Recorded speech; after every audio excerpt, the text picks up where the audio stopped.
Hello दोस्तों, आप सुन रहे हैं हमारी podcast series why nations fail पर, जिसे लिखा है डैरन एसिमोग्लू और जेम्स रॉबिन्सन ने। आज का हमारा टॉपिक है चैप्टर 11, द वर्चुअस सर्कल। ये चैप्टर बताता है कि जब किसी मुल्क में इंक्लूसिव इंस्टीट्यूशंस बन जाते हैं, यानी ऐसे रूल्स जो सबको इक्वल चांस देते हैं, तो वो मुल्क के आई के पॉजिटिव साइकिल में चला जाता है। ये साइकिल मुल्क को और ज्यादा मजबूत और खुशहाल बनाता है। वर्चुअस सर्कल का बेसिक आइडिया ये है, जब इकोनॉमी इंक्लूसिव होती है तो मिडिल क्लास मजबूत होती है। ये मिडिल क्लास डेमोक्रेसी और राइट्स डिमांड करती है, और इंक्लूसिव पॉलिटिक्स फिर इकोनॉमी को प्रोटेक्ट करता है करप्शन और एलिट के कंट्रोल से। एग्जाम्पल, यूनाइटेड स्टेट्स, जब इकोनॉमी ने इंडस्ट्रियल ग्रोथ दी, मिडिल क्लास ने और ज्यादा डेमोक्रेटिक राइट्स डिमांड किए। इस वजह से सिस्टम मजबूत होता गया और करप्शन को लिमिट किया गया। हिस्टोरिकल एग्जाम्पल्स, चलिए कुछ मिसालें लेते हैं। ब्रिटेन, ग्लोरियस रेवोल्यूशन 1688, पहले The Glorious Revolution of 1688 involved the deposition of King James II and the succession of his Protestant daughter Mary II and her husband, William III of Orange, due to James's Catholic faith and his attempts to increase royal power. This event led to the exile of James and established a new governing system where Parliament held more power than the monarch, leading to a constitutional monarchy. Causes: religious tensions. James II was a Catholic, which was unpopular with the largely Protestant population.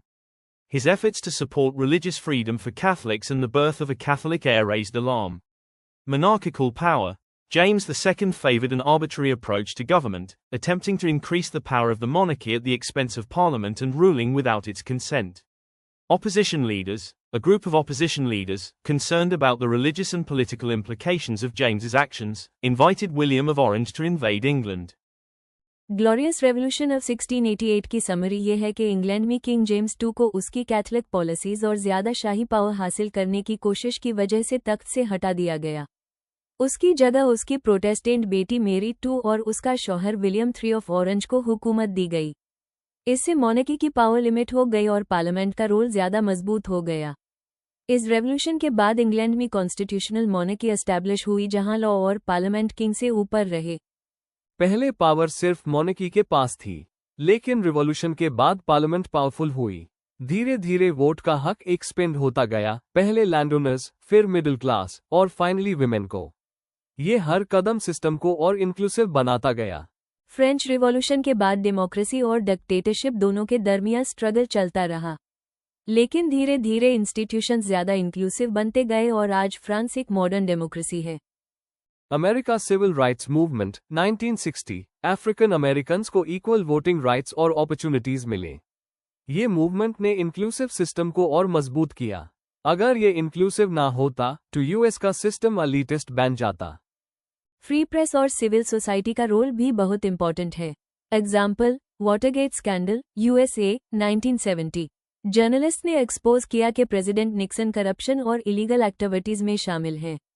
Institutions, जैसे कांग्रेस और courts, ने president को accountable बनाया। ये सब inclusive system की वजह से पॉसिबल था। अगर सिस्टम एक्सट्रैक्टिव होता तो मीडिया दबा दी जाती और आवाम को सच का पता ही ना चलता।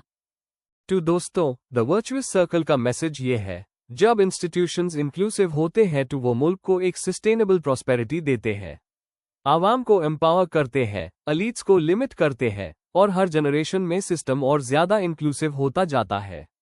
अगली एपिसोड में हम डिस्कस करेंगे चैप्टर 12, द विशियस सर्कल, जहां सिस्टम उल्टा होता है, एलीट्स और ज्यादा पावरफुल बनते हैं और मुल्क गड़ाई में चला जाता है।